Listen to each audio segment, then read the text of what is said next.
has melted completely. You can go from London to Moscow or to Russia by going over the North Pole now. All the ice cap is gone. The last place that has ice on it was Greenland. Greenland had a 18,000-foot ice cap on it. Well, the spacecraft that is anchored in the center of Greenland created the last ice age 50,000 years ago. It's a weather machine. It's 55 miles wide, 300 miles long, and 2 miles high. The people that lived in it were called the Mois.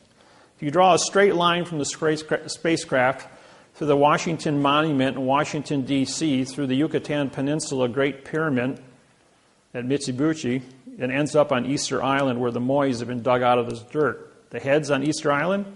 Well, 2 years ago, they finally went ahead and they excavated, and they're all 65 to 85-foot people, full-body carvings. And these were the people that lived in the spacecraft that was uncovered, that's melting out of the ice in Greenland. So when you think we've been alone, these people have been up there for 50,000 years. The spacecraft is still active after 50,000 years. It has a 200-mile dampening field where no electrons can flow into it. In 1947, a B-52 bomber flew into that pattern, into the dampening field, when trying to fly between Maine and London. As a result of that, they lost power and crashed in Greenland. As they sent in rescue B-52 bombers to rescue them, they hit that same dampening field, but they veered off. They just ricocheted off of it. And by testing, trying to get to these guys, they were able to bring a circumference and find out that there was an object 200 miles to the center of this field. On the southwest corner of Greenland, there is a small community. It's the only community on the island of Greenland. That community is a military post, CIA, that uses a compressed air generator to operate diesel engines to run a Caterpillar to run back and forth to 200 miles from the base to the object in Greenland. A lot of our technology comes from the reverse engineering out of the spacecraft. It is still functional and it's still in operation.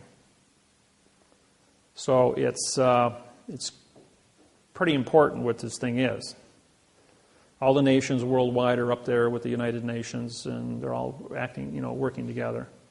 The point is that we're not alone out here in this universe. The reason I bring this up is, if no one ever went to war over a math problem amongst humans, don't you think it would also be logical that we wouldn't go to war with E.T. when he shows up?